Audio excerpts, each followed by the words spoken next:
Innal hamdalillah nahmaduhu wa nasta'inuhu wa nastaghfiruh wa na'udzu billahi min shururi anfusina wa min sayyiati a'malina. Man yahdihillahu fala mudilla lahu wa man yudlil fala hadiya lahu. Asyhadu an la ilaha illallah wahdahu la syarika lah wa asyhadu anna Muhammadan abduhu wa rasuluh. Allahumma salli wa sallim ala Muhammadin wa ala alihi wa ashabihi wa man tabi'ahum bi ihsanin ila yaumiddin wa ba'd. Kita bersyukur kepada Allah yang menghidupkan hati kita dan juga hati manusia yang lainnya, termasuk juga Rasulullah sallallahu alaihi wasallam dengan ilmu yang bermanfaat. Seperti dalam firman-Nya, wa kadzalika auhayna ilaika ruham min amrina ma kunta tadri mal kitab walal iman walakin jalnahu nuran nahdi bihi man nasha'u min ibadina wa innaka latahdi ila siratim mustaqim.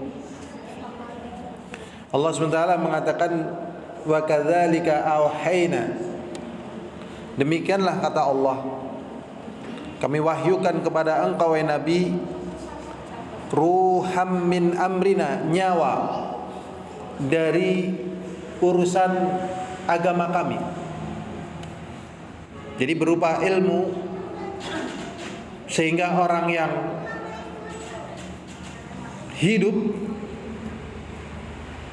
hidupnya ini menjadi hidup yang sesungguhnya, bukan hidup dalam kematian. Jadi ada orang yang hidup tapi mati, bahkan matinya lebih bagus daripada hidupnya. Ada juga orang yang dianggap lemah, tak berdaya, tetapi dia hidup dengan ilmu yang disebut dengan ruh, nyawa. Ruham min amri, ruh dari agama kami. Ma kunta tadri mal kitab, kamu wahai Nabi tidak tahu apakah itu isi kitab. Walal iman, dan kamu juga tidak tahu apakah iman itu. Jadi memang dengan belajar, dengan menghadiri majelis ilmu, sehingga terjadi perbaikan dalam segalanya, dalam segala tampilan, perkataan, perbuatan, pensikapan masalah, perspektif keadaan, pandangan akibat, pandangan apa yang mau diraih, itu dengan bimbingan ilmu tadi. Nabinya dikatakan oleh Allah tidak tahu iman. Walakin jalnahu nuran, akan tetapi ilmu itu kami jadikan sebagai cahaya. Dengan cahaya maka bisa melihat hal-hal yang sulit dilihat, termasuk masalah cinta, termasuk masalah benci. Padahal cinta dan benci ini sesuatu yang paling sering kita jumpai dalam kehidupan. Nasi nggak mesti tiap saat kita jumpai, motor nggak setiap saat kita temui, masjid nggak setiap saat kita lihat. Tetapi cinta dan benci itu setiap saat ada. Bukan cinta dan benci, cinta dan takut itu senantiasa ada. Maka kalau tidak tahu cahayanya, berapa banyak orang hancur gara-gara cinta. Berapa banyak orang hancur karena takut. Maka kehancuran, dalam artian kehancuran yang sesungguhnya, bisa diselamatkan dengan adanya cahaya tadi, ilmu. Sehingga Allah SWT mengatakan wajalnahu nuran, maka kami jadikan itu cahaya. Nahdi bihi man nasya, yang kami dengan cahaya tersebut kami memberikan petunjuk kepada siapa saja yang kami kehendaki. Wa innaka latahdi ila siratim mustaqim, dan sesungguhnya engkau wahai Nabi sungguh memberikan petunjuk ke jalan yang lurus. Jadi insya Allah sebatas ya, yang Allah mampukan dan Allah mudahkan kepada saya di sini untuk membahas tentang membimbing rasa cinta dan takut. Jadi cinta perlu dibimbing, takut perlu diarahkan. Padahal cinta dan takut sering menggeloyor begitu saja tanpa terkontrol. Tanpa terkontrol. Ada orang mungkin mengatakan itu hobi, ada orang mengatakan itu kesengsem, ada orang mengatakan gandrung, ada orang itu mengatakan perhatian, ada orang macam-macam. Dan itu sebenarnya juga dibahas oleh Al-Imam Ibnul Qayyim Al-Jauziyah secara panjang lebar. Cuman apa yang mau kita sorot tentunya sebatas yang Allah mudahkan kepada kita, yaitu di dalam kitab Raudhatul Muhibbin wa Jannatul Mushtaqin, tamannya orang-orang yang jatuh cinta dan surganya orang-orang yang merindu. Cinta itu ada, takut itu ada. Cinta selagi kita masih ada nggak bisa dibuang.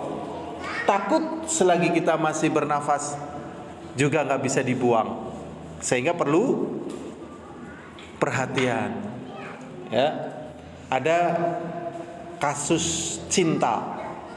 Ya, cintanya ini cinta namanya sebagai besti, sebagai akhilla. Benate mireng kata-kata besti, besti. Benate mireng besti. Apunten para bapak benate mireng besti. Dereng mboten napa-napa, nggih. Itu istilah kekinian, Pak. Best itu artinya paling bagus. Ikhwati, saudaraku. Jadi saudaraku yang paling bagus. Jadi bahasa Inggris campur bahasa Arab menjadi bestie. Nek akhwat ini, kata-kata ini biasanya udah pernah dengar. Ikhwan ndak apa-apa lah, nggak tahu. Prihatin. Biasanya ikhwan tapi napa? Prihatin. Tapi ngerdadung salang batan ngertos jenengan kakung. Dadung kertas, dadung napa? Dadung ki sing nggon jiret pedus, nggih wonten sapi jenenge napa? Dadung salang batan. Sing nggo mikul kelalen kabeh sejan. Zaman gemien nggih porakan ngertos jenengan. Nggih pada napa? Kudi. Itu waktu itu bahagia banget yang namanya bapak-bapak.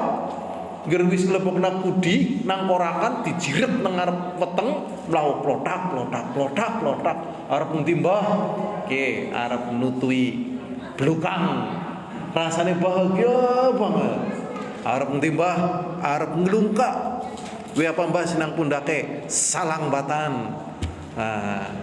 Napa teh santen seniki salang batan dadung Tesimung jarang. Masya Allah. Ternyata zaman dulu, zaman sekarang tetap ada yang namanya bahagia. Bahagia ada kok. Jadi ini pengaruh besti yang bahaya, yaitu pertemanan antara Abi Thalib dengan kaumnya. Sehingga tatkala posisi beliau telah beriman kepada Rasulullah, telah meyakini Rasulullah membawa agama yang benar, dan yakin, dan dia mampu membela. Kemudian tatkala datang ajal kepada beliau, teman-temannya datang. Di antaranya Abu Jahal, Abu Lahab, sebagai apa? Bestinya tadi. Rasulullah karena ini pamannya membela dan perhatian pun datang. Sebenarnya ini juga bestinya juga, disayangi keponakannya ini. Akhirnya Rasulullah mengatakan, ya ammi, kul la ilaha illallah kalimatan uhajju bika indallah.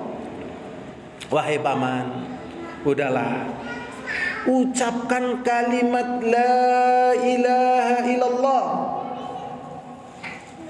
Tidak ada sesembahan yang hak untuk disembah kecuali Allah.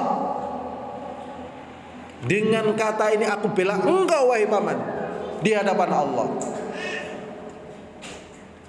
Ternyata bestinya yang lain mengatakan, atarghabu an milatil Abdul Muttalib ya Abu Thalib. Bahasa kitanya, kowe apa wis ngungkurna, sudah melupakan, sudah tidak peduli dengan agama nenek moyangmu. Sini mengucapkan kalimat Allah, sini begitu terus gitu. Ternyata pengaruh cinta lama mengalahkan orang untuk memilih jalan keselamatan untuk selamanya. Akhirnya Abu Thalib meninggal dunia dalam keadaan tidak mengucapkan kalimat la ilaha illallah. Mengerikan ini, gara-gara cinta. Ada lagi, kayak apa cintanya Nabi Nuh alaihissalatu wassalam kepada anaknya Kan'an. Betapa cintanya Nabi Nuh ya, sebagai istri pun kepada istrinya. Tatkala dalam keadaan genting, ternyata Kan'an diajak, ayo Kan'an anakku, tidak ada yang bisa menyelamatkan Allah hari ini kecuali yang diselamatkan oleh Allah, yaitu naik kapal ini. Ternyata Kan'an mengatakan, wahai bapak, saya akan naik ke gunung yang lebih tinggi. Sa'awi lil jabal, aku akan naik ke gunung yang lebih tinggi. Ternyata terkena hempasan dan akhirnya tenggelam. Dan Allah ingatkan kepada Nabi Nuh, innahu laisa min ahlik, innahu amalun ghairu salih.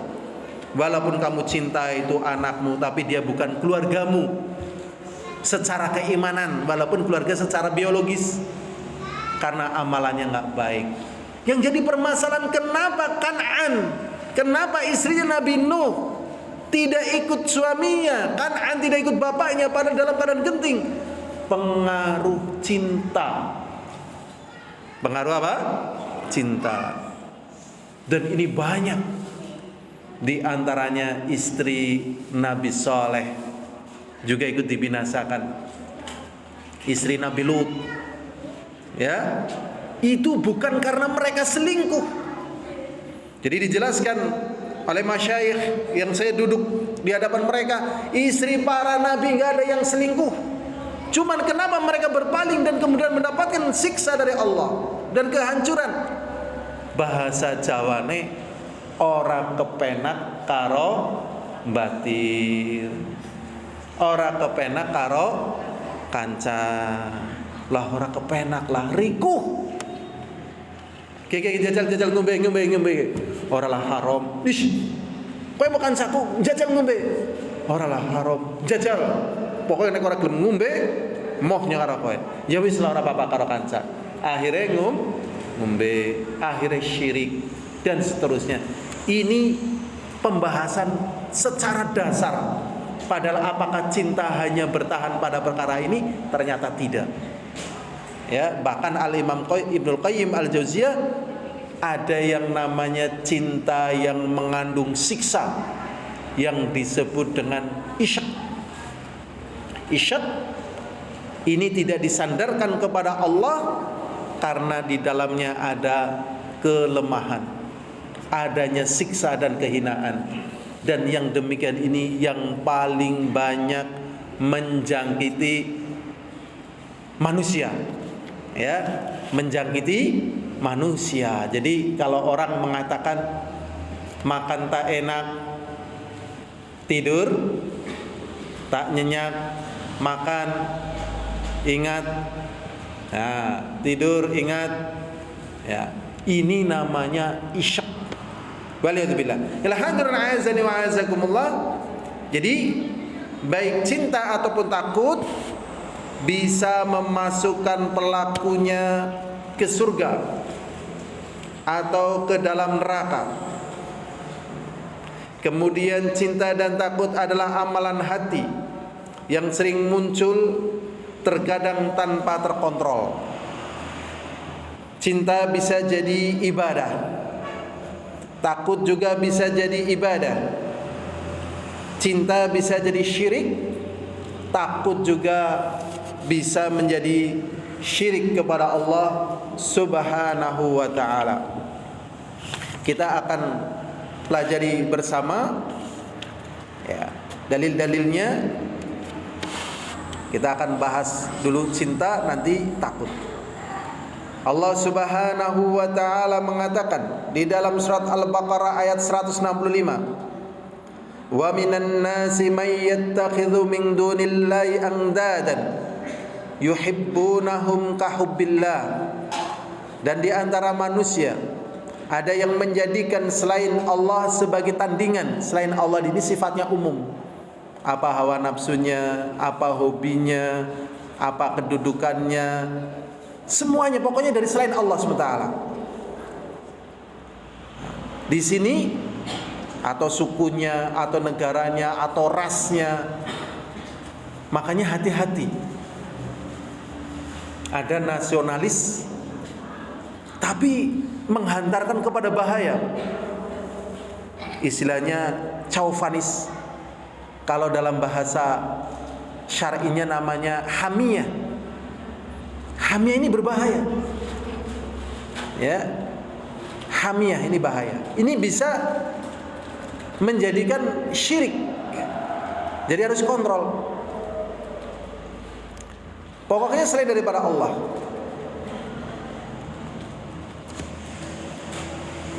Yuhibbunahum kahubbillah. Dia mencintai selain Allah itu sebagaimana dia mencintai Allah Subhanahu wa ta'ala. Dan di dalam surat At-Taubah ayat 24,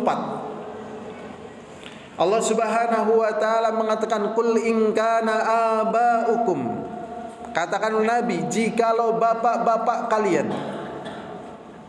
wa abna'ukum, anak-anak kalian, bapak ke atas, kakek dan seterusnya, anak ke bawah, cucu, cicit, wa ikhwanukum, dan saudara-saudara kalian, ya, wa azwajukum, dan istri-istri kalian, wa ashiratukum, dan juga karib kerabat kalian, wa amwalun iqtaraftumuha, dan harta yang kalian perjuangkan, yang kalian cari, wa tijaratun takhshawna kasada, dan perdagangan yang kalian khawatirkan kerugiannya.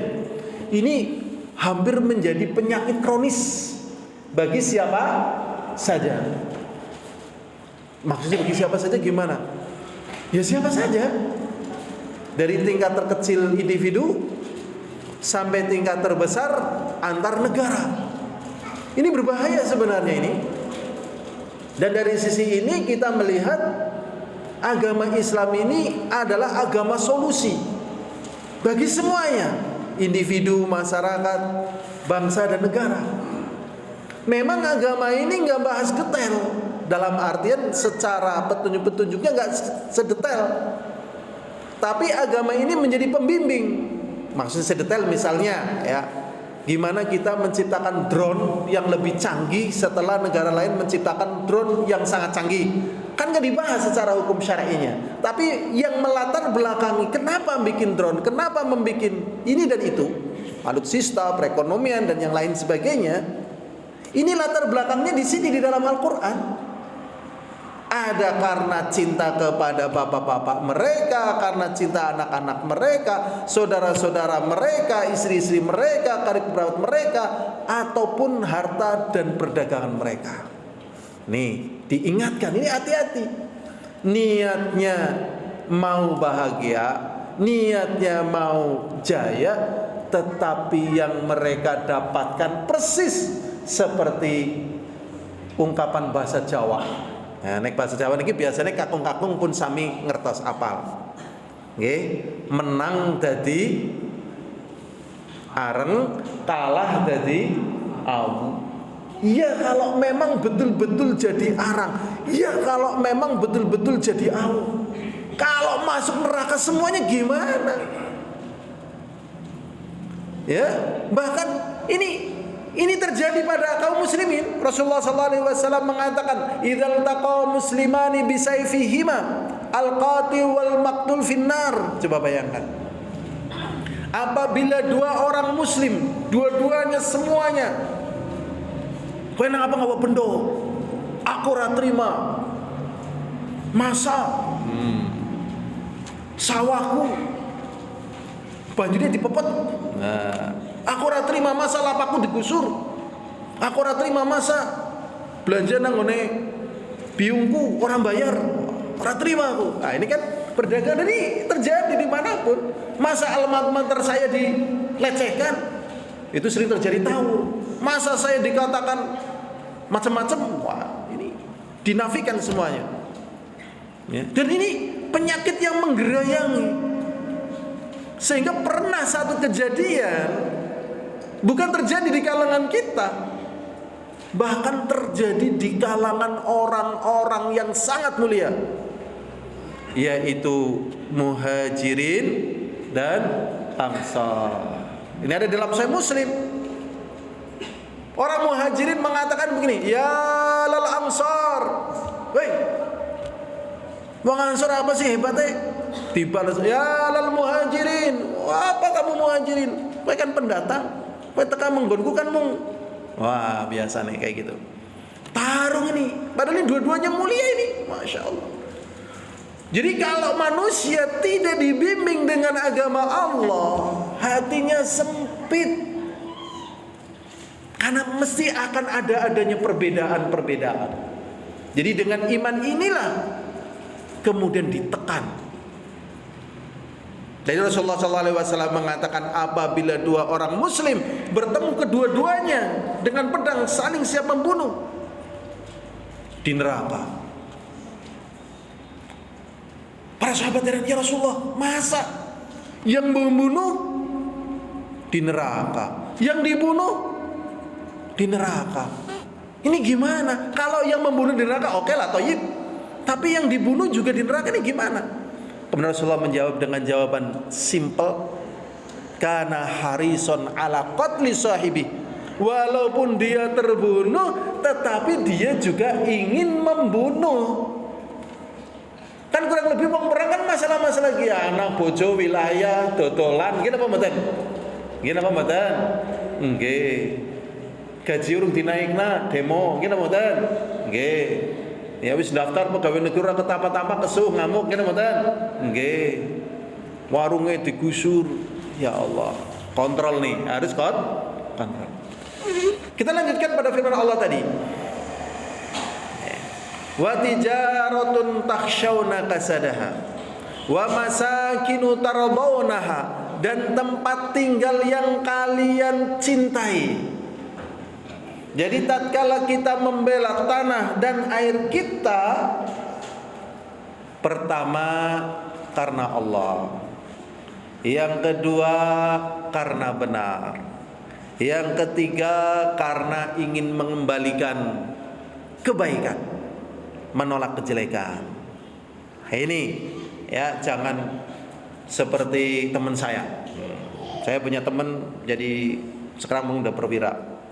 Pas ketemu saya nanya, gimana menurut kamu tentang, waktu itu sempat mau terjadi ketegangan antara Indonesia dengan Malaysia. Dia, karena dia angkatan laut, saya nanya gitu kan, pas zamannya Pak SBY. Dia bilang kayak gini, pokoknya saya prinsipnya kayak Kumbo Karno. Para bapak mau nate mireng Kumbo Karno? Mau nate mireng dereng? Mau nate nggih? Kumbo Karno bener salah asal negaraku tak bela. Nek kados niki secara syariat Islam bener napa mboten? Mboten. Karena Allah Subhanahu wa taala tetap mengatakan wala yajrimannakum syana'anu qaumin ala alla ta'dilu i'dilu wa aqrabu littaqwa. Wis aja ngantek nang ndadekna kowe terseret untuk tidak berbuat adil tatkala kamu benci pada satu kaum. Jangan kontrol nih. Dan itu sulit atau gampang? Sulit.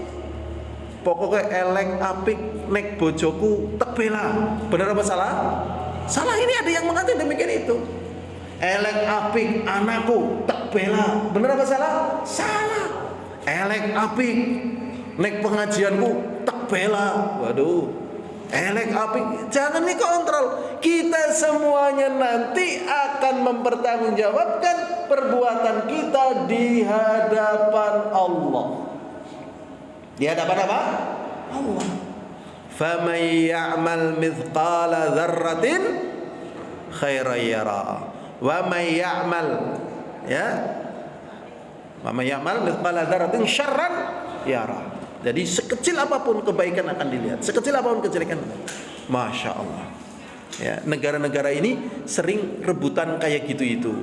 Jangan ya. Ya, makanya ini agama ini penting. Di sini disebutkan wa masakinu taradawnaha, dan tempat tinggal yang kalian ridhai.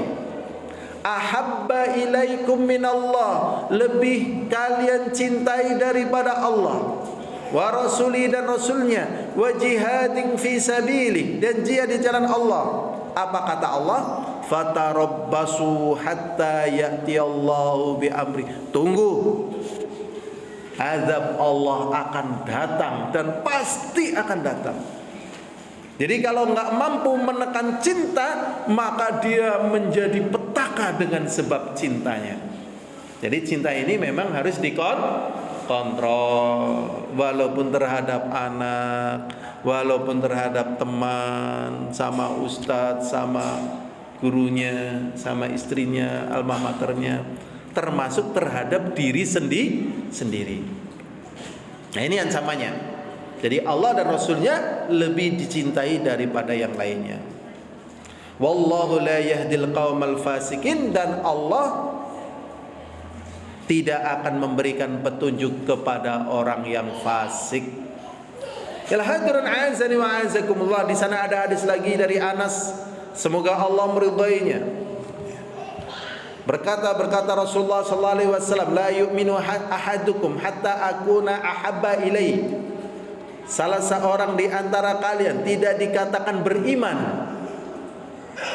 Di sini Rasulullah sallallahu alaihi wasallam mengatakan, tidaklah salah seorang di antara kalian dianggap beriman. Artinya apa coba? Ora iman. Nek ora iman berarti apa? Kafir. Benar apa salah? Salah. Ini penting yang kita ngaji ada pembimbing, kalau enggak berbahaya. Di antaranya contohnya begini. Ya, dari potongannya. Ya, potongannya masalah nikah ya. Kemudian Rasulullah mengatakan, "Wa man raghiba an sunnati falaysa minni." Barang siapa yang tidak suka dengan cara-caraku, dengan sunnahku, maka bukan golonganku, bukan golongan Rasulullah. Berarti bukan golongan Rasulullah, berarti golongan siapa? Syaitan misalnya, atau golongan yang lain. Kalau golongan syaitan dengan Rasulullah berarti apa? kafir. Enggak kayak gitu. Ya. Masya Allah. Ya. Ada lagi hadis lagi, ya, potongannya aja. Jadi di antaranya ya kita terikat dengan bai'ah. Ya. Faman khala'a ribqatal bai'ata min unuqih famata famitatuhu mitatan jahiliyah. Barang siapa yang melepas bai'atnya dari lehernya, kemudian dia mati, maka matinya mati jahiliyah. Mati jahiliyah artinya mati apa coba? Kafir. Nah, ini kesalahan-kesalahan ini. Jadi munculnya pemahaman takfiri di antaranya kesalahan dalam memahami dalil. Jadi para ulama mengatakan ini menunjukkan adanya perbuatan kufur tetapi tidak sampai mengeluarkan dari Islam. Istilahnya kufrun duna kufrin.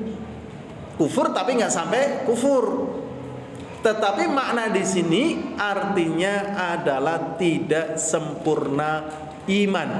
Imannya tidak sempurna. Tadi yang mati jahiliyah artinya mati dalam keadaan dosa besar sebagai pemberontak.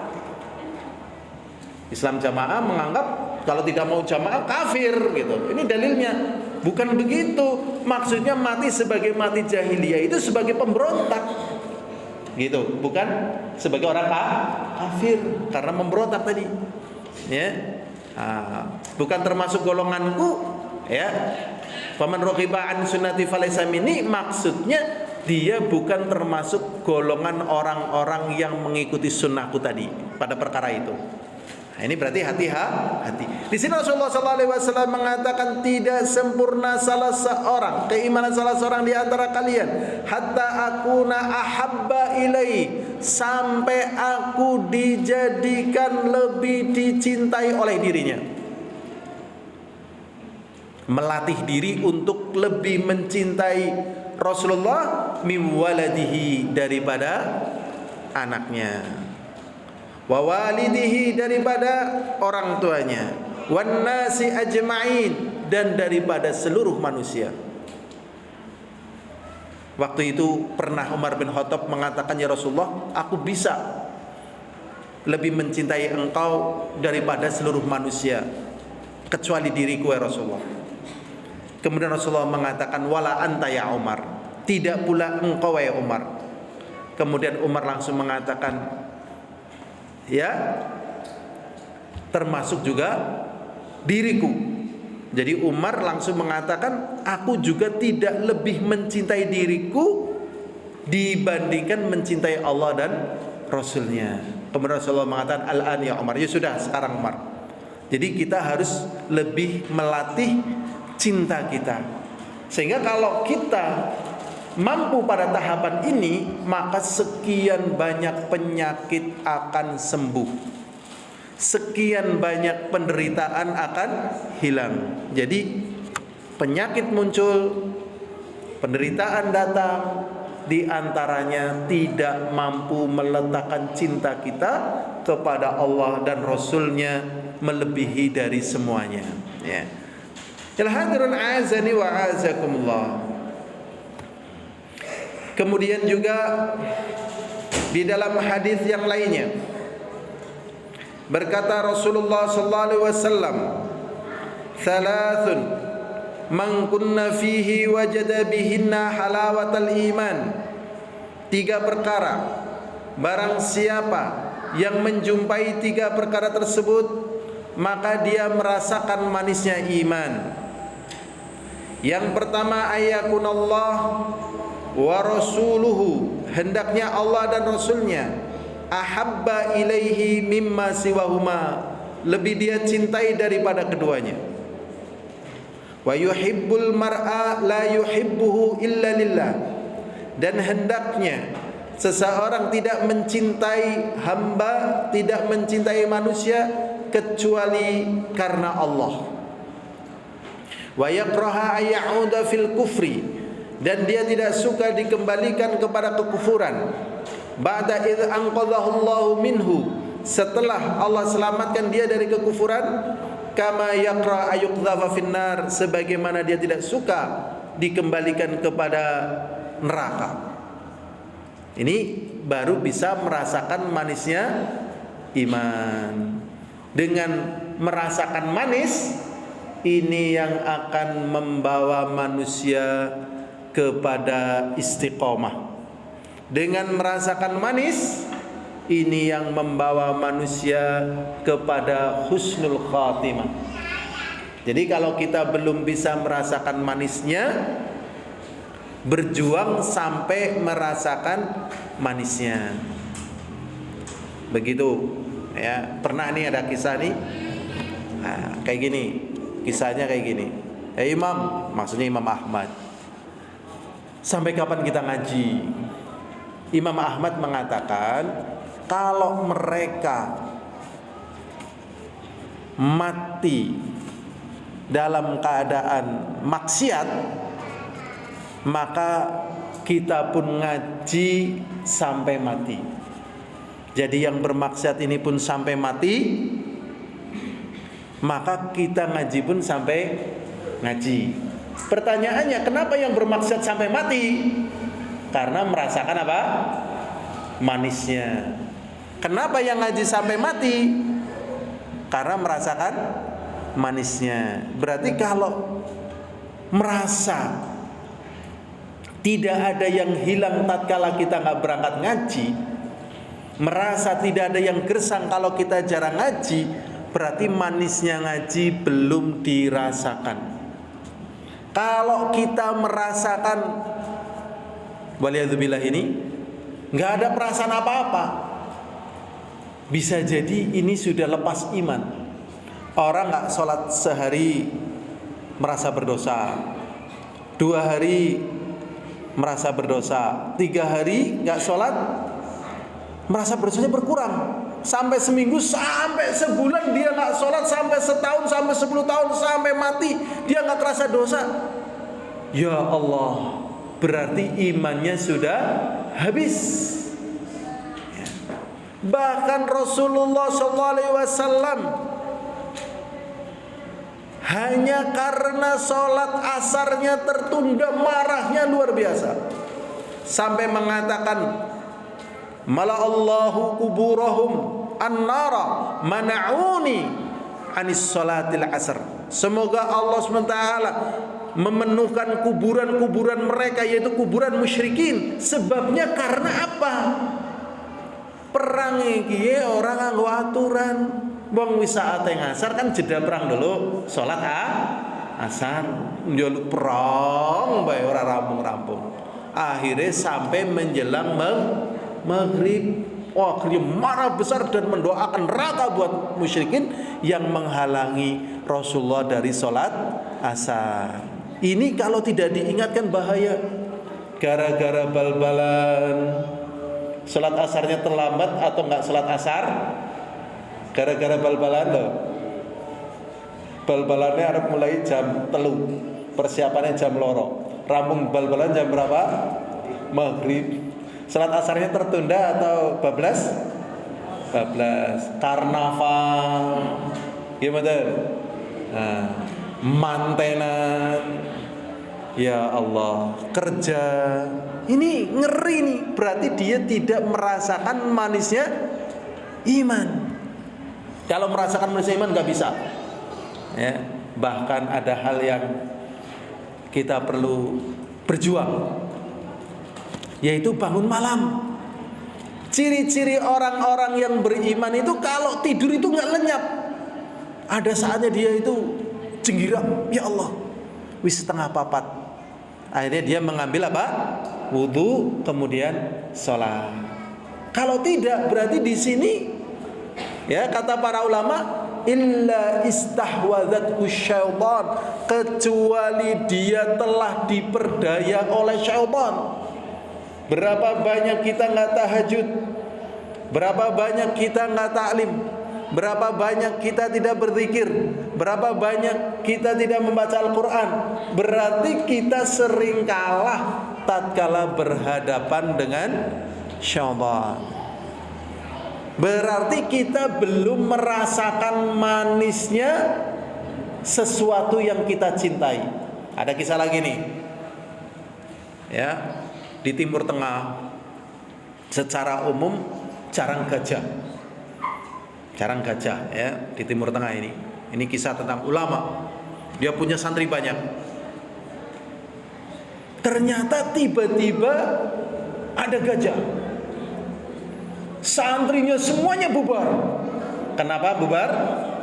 Penasaran, ingin lihat gajah.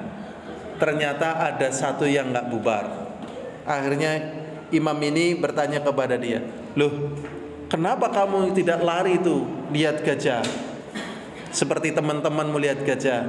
Dia jawab, "Saya ini mau ngaji, bukan mau lihat gajah." Nah, jadi masya Allah ya, ini merasakan manisnya. Ila hadirun azani wa azakumullah. Jadi inti daripada bimbingan cinta yang tumbuh di hati kita kepada anak, kepada istri, kepada tempat tinggal, kepada pakaian, kepada jabatan, kepada hobi, harus ditekan, jangan sampai melebihi cinta kita kepada Allah dan kepada Rasulnya. Dan ini berat, dan ini sangat berat, ya, sangat berat. Ada kisah seorang sahabiah, kalau nggak salah namanya Ummu Sulaim radhiyallahu taala anha. Ya, Ummu Sulaim radhiyallahu taala anha. Nah, kisahnya kalau nggak salah ini saya agak rancu ini ya. Apakah kisahnya waktu itu anaknya meninggal dunia? Tatkala itu suaminya mau pulang. Kalau suaminya pulang, tahu anaknya meninggal dunia, ya, maka akhirnya hak suaminya tidak terpenuhi dengan baik.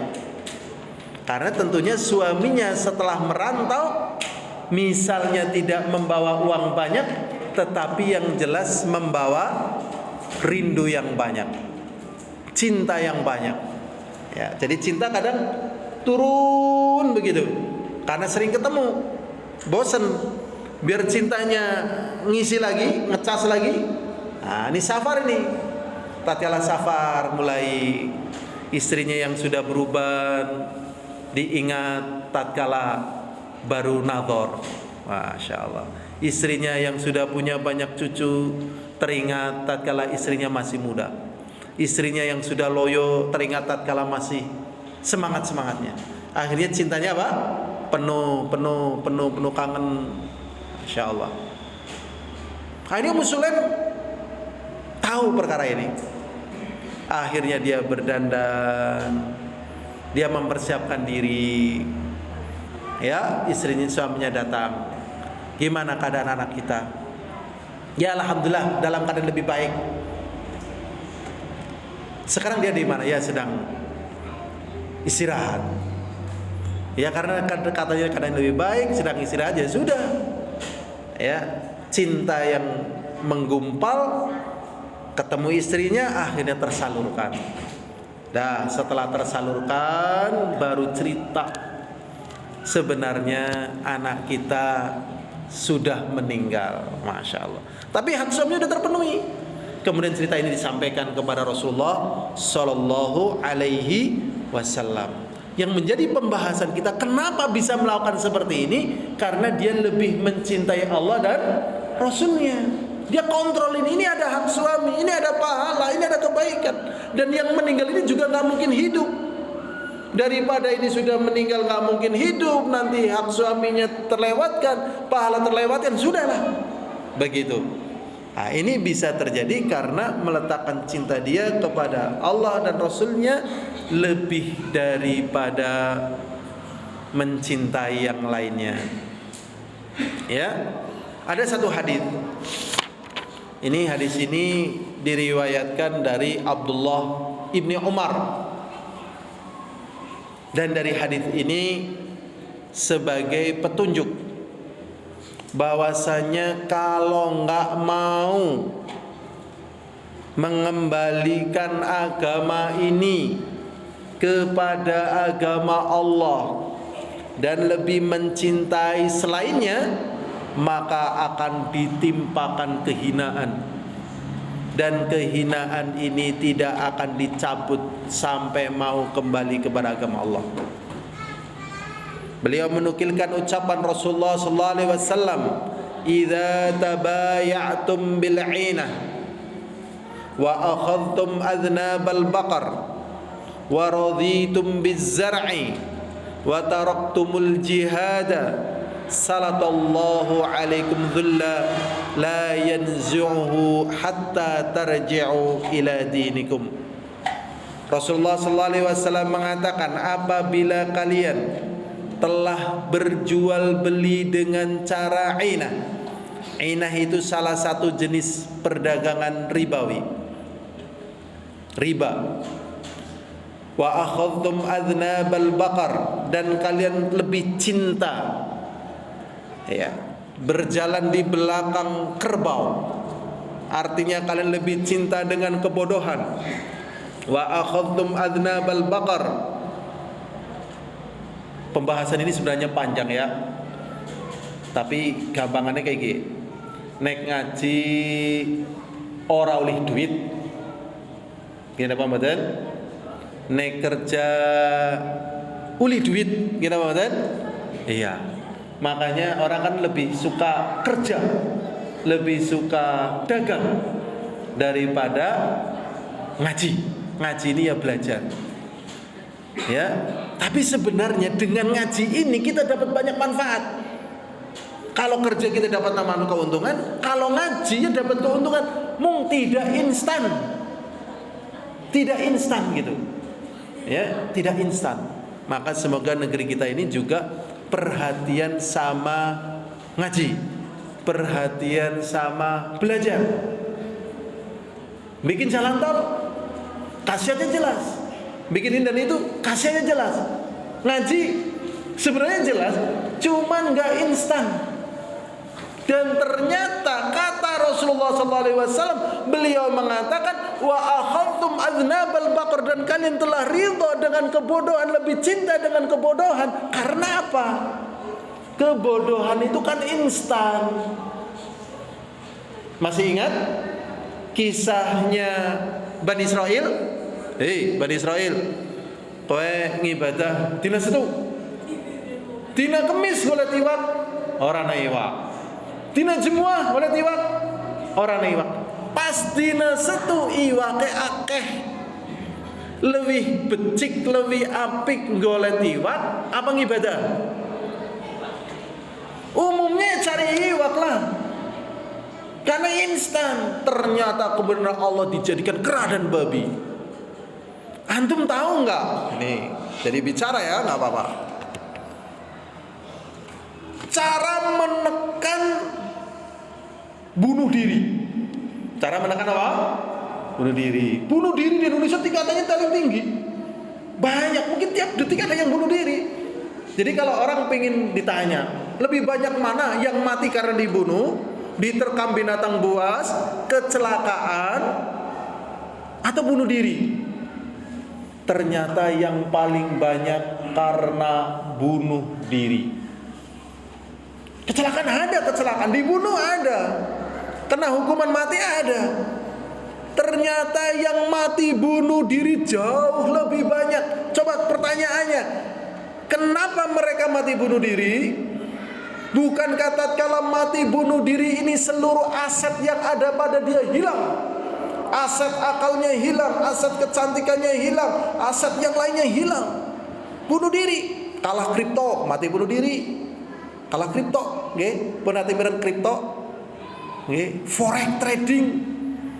Wah, ini perlu dibantah sebenarnya ini. Ada kripto, forex trading, dan berbagai macam, ini ngeri ini. Memang mimbar-mimbar seperti ini untuk membantah seperti itu. Loh, kok dibantah? Kita sebagai warga negara Indonesia gak ridho. Masa rakyatnya banyak yang mati bunuh diri, masa banyak rakyatnya yang jadi celaka. Kalau celaka mati bunuh diri, seluruh aset hilang. Supaya menyelamatkan aset ini supaya tidak hilang, jalannya cuma ngaji. Saya ingin nanya, sudah ada yang pernah ke jembatan Barelang? Pak Lukman menate teng Barelang, Pak Lukman teng Batam. Menate dereng sing nate teng Barelang. Niku zamane Pak Habibie. Pak Habibie niku ndamel, dadi niki kan laut nggih, lautnya kan niki. Lah niku laut, antara laut itu dibikin jembatan sampai banyak itu. Dan itu jurangnya dalam sekali dan bawahnya laut. Ternyata apa? Di situ tempat yang sering dipilih untuk mereka yang bucin, gagal cinta. Ya, bucin tahu? Budak cinta. Akhirnya terjun di situ, bunuh diri. Ya Allah. Memang ngaji kelihatannya nggak ada duit, nggak ada. Pak, anaknya nanti nang pondok sih apa Pak? Ya orang lihat apa? Anaknya nanti Pak, nang PT. Tadi apa Pak? Karyawan. Wis ngirimi wesel, alhamdulillah, wis ping 20. Singke wis ngirimi ping 20 wesele, bapake kipas-kipas, ya kan? Singke ora kita ngirimi bapake prihatin ke sing anakku siji yakin. Gaweane ngaji, tok ngapal Quran, tok mare ngaji, pegah nyong yakin. Umumnya seneng yang ngaji atau yang ngirimi wesel? Jujur ya. Masya Allah loh. Bener. Kalau bukan karena permasalahan manfaat yang besar, kalau bukan karena melihat dampak yang besar, Rasulullah itu sebelum jadi Nabi dan Rasul saudagar, kaya raya, dengan sistem perdagangannya, dengan kepeweannya. Abu Bakar kaya raya, Utsman demikian, tapi rela kemudian jatuh miskin. Bukan miskin, menunda kekayaan yang lebih besar sampai pada waktunya. Abu Jahal nyungsep, Abu Lahab nyungsep, bahkan Persia dan Romawi nyungsep. Setelah Rasulullah SAW sebelumnya nuwun sewune nggih, nuwun sewune apa? Delesep duluan. Sampai pernah diboikot. Akhirnya makan daun, makan ini, makan itu, ya Allah, sampai 3 tahun waktu itu. Akhirnya Khadijah bintu Khailid meninggal, Abu Thalib yang jadi pamannya meninggal. Aduh, dalam posisi terpuruk. Akhirnya dihibur dengan Isra dan Mi'raj. Apakah Rasulullah mundur dari perkara ini? Tidak, terus jalan sampai akhirnya klimaknya suruh hijrah. Apakah hijrah ringan? Nggih mboten lah. Hijrah dikira ringan mboten. Makanya tadi dalam ayat wa masakinun tardaunaha, dan tempat tinggal yang kalian cintai. Akhirnya Rasulullah hijrah. Mulai menyusun sampai 12 kali perang di Madinah. Di Madinah 12 kali perang. Jadi dikira tatkala Rasulullah SAW di Madinah itu nggak ada tantangan, ada tantangan. Ini metuntang, serang. Ini metuntang, serang. Sampai 12 kali. Ya, sampai melalui tahapan-tahapan yang mengerikan itu. Perjanjian Hudaybiyah juga mengerikan. Jadi seingat saya sekitar tahun 10 Hijriah atau 12 Hijriah, Rasulullah SAW sudah kangen ke Baitullah. Sudah kangen. Kangen bahasa Jawanya apa? Rindu. Nah, apa kangen? Cinta. Nggih. Rindu kampung halaman. Walaupun wong gunung, wong desa, nggih, nang Mekah 10 tahun kepengin balik menggunung. Aku kepengen balik menggunung. Nah, apa kapan nang Mekah ora kepenak? Ya kepenak tapi ki. Nah, gitu loh. Akhirnya Rasulullah sana rela dalam perjanjian Hudaybiyah ini nama Rasulullah dicontreng. 1. Kemudian nama Rasulullah tadi dicontreng ya, Muhammad. Kemudian tawanan yang ada di Mekah dari kalangan kaum muslimin tidak boleh dikembalikan ke Madinah, dan tawanan musyrikin yang ada di Madinah dikembalikan ke Mekah. Cuman Rasulullah bisa haji dan umroh. Nah, ini ada yang nggak terima itu. Umar bin Khattab, Rasulullah, gelem temen ae ketek sikat kabeh kowe. Jadi Umar bin Khattab pun kalau mau melawan orang-orang musyrik Quraisy, KO mereka tuh. Tapi Rasulullah jangan, Umar. Dan Umar karena beriman kepada Allah dan Rasulnya nurut. Akhirnya Rasulullah SAW haji dan umrah. Memang di sini ada pelajaran lain. Ya, berarti selama itu Rasulullah puasa Arafah itu bukan karena wukufnya jemaah haji di Arafah. Memang Rasulullah SAW mengatakan al-hajju Arafah, haji itu di Arafah. Bagi ya mereka yang berada di Mekah, ya puasa Arafahnya berdasarkan mereka di lingkungannya. Karena Rasulullah 10 kali pun menjumpai Arafah, ini tidak ada kontak karena penguasaan Mekah ini ada di musyrikin. Akhirnya Rasulullah mengerjakan puasa Arafah dengan hilal penduduk Madinah. Saya ketipun pahami. Jadi hilalnya ngikut mana? Madinah. Saya pernah di Yaman. Yaman dengan Saudi itu dekat. Wong kalau malam pasti kelihatan cahaya Saudi kok. Ternyata kok ada perbedaan antara Yaman sama Saudi. Akhirnya terjadi pembicaraan di kalangan para ulama Yaman. Akhirnya tetap kita ikut hilalnya pemerintah Yaman, loh, bayangkan. Padahal keton. Ini fikih baru loh. Fikih baru yang jarang dibahas. Karena orang taunya kalau puasa Arafah ya melu jemaah haji sing wukuf nang Arafah. Kita lanjut. Rasulullah SAW tadi mengatakan wa akhadtum adnabal baqar, dan kalian ridho dengan kebodohan tadi. Kenapa ridho dengan kebodohan? Karena ngaji hasilnya tidak instan. Ngapal Quran hasilnya tidak instan. Tapi selain ini instan.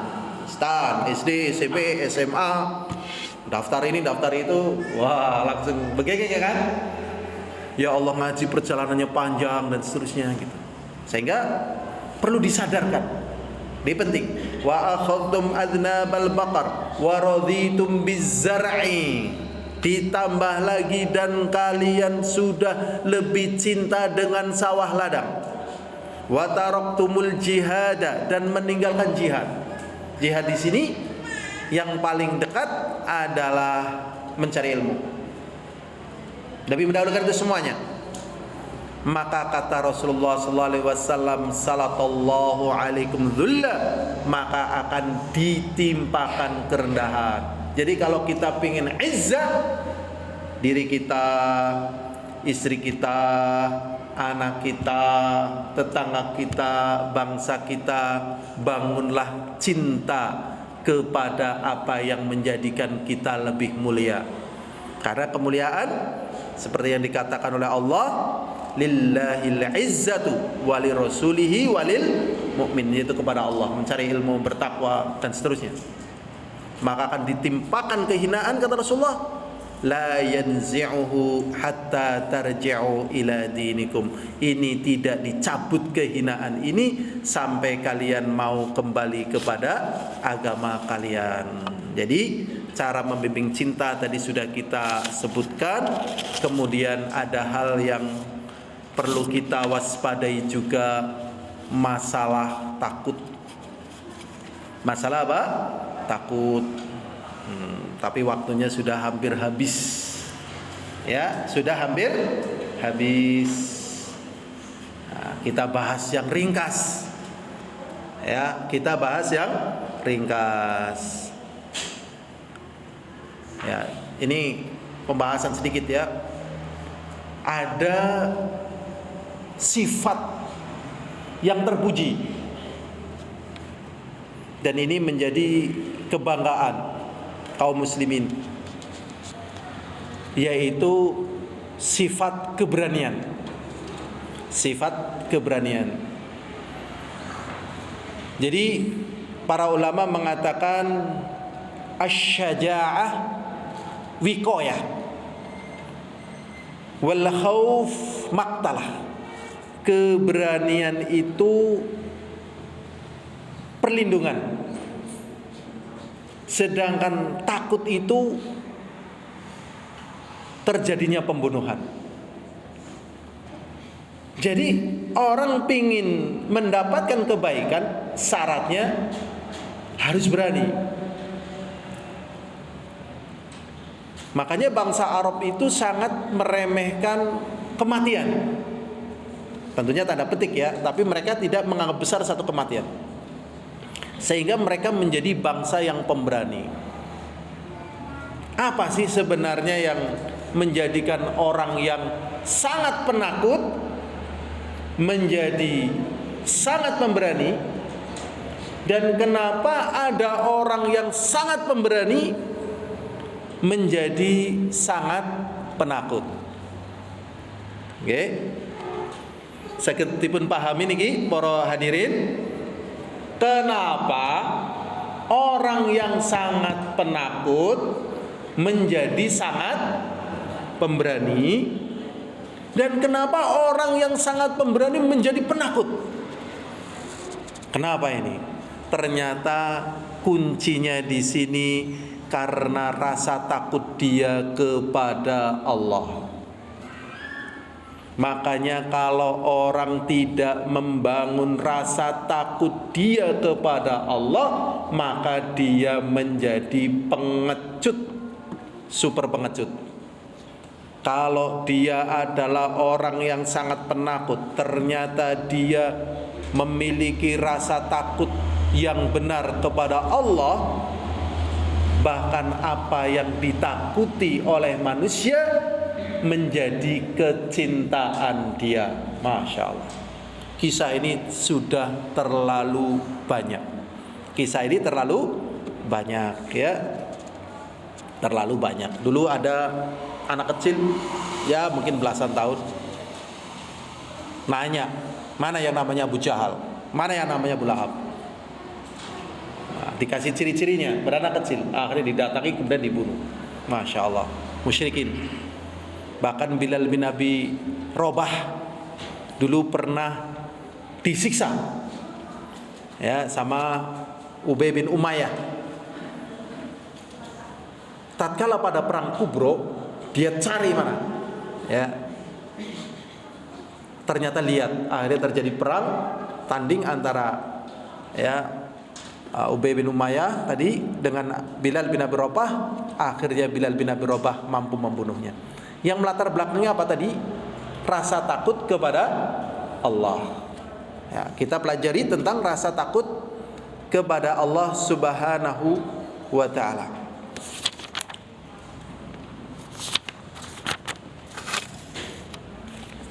Allah Subhanahu wa ta'ala mengatakan, innama dzalikumus syaitan yukhawwifu awliya'ah fala takhafuhum wa khafuni in kuntum mu'minin. Surat Ali Imran ayat 175. Demikianlah syaitan mempertakuti wali-walinya, maka janganlah takut kepada mereka. Ini penjelasan yang benar dari Allah. Jangan takut kepada syaitan ya. Tapi takutlah kepada Allah, jangan sampai melanggarnya. Sudah. In kuntum mu'minin, jikalau kalian beriman. Dan juga firman Allah SWT di dalam surat At-Taubah ayat 18. Innama ya'muru masajidallah, sesungguhnya yang memakmurkan masjid Allah adalah orang-orang yang beriman kepada Allah dan hari akhir, dan menegakkan salat dan mengeluarkan zakat, walam yakhsha illallah, dan tidak takut kecuali kepada Allah. Jadi kalau masjid sampai tidak diisi, berarti lingkungannya ini sebenarnya rasa takutnya kepada Allah itu minim. Gitu. Jadi kalau memang dia takut kepada Allah, dia sering ke masjid. Sering ke masjid gitu. Nah, ini. Kalau tidak ke masjid berarti rasa takutnya kepada Allah itu minim. Sampai saya punya teman dari Kanada namanya Zakaria. Waktu saya tanya kenapa Zakaria kok kamu nggak ngambil pelajaran waktu di Yaman, oh kamu tidak menghafal Quran. Karena biasanya kalau orang baru datang mondok di Yaman waktu itu mesti hafal Quran. Kok kamu nggak hafal Quran? Langsung ambil pelajaran. Dia jawab, saya sudah hafal Quran. Loh, kok bisa kamu di negara kafir kamu hafal Quran? Ceritanya gimana? Dia cerita. Di dekat rumahnya ada musola. Maka setiap hari dia masuk dari jam 8 sampai jam 12 ngapal Quran. Di antara kita yang dekat musola jarang yang masuk ke musola atau masjid hanya sekedar menghafal Quran. Nggih napa? Nggih. Nggih. Ya kan? Ya mau sih ke masjid kalau udah undangan taklim, ya kan? Ya mau sih ke masjid kalau ada acara, ya kan? Tapi kalau nggak ada acara, sempatkanlah ke masjid baca Quran seterusnya. Karena ini sebagai bentuk takut dia kepada Allah. Illa ya.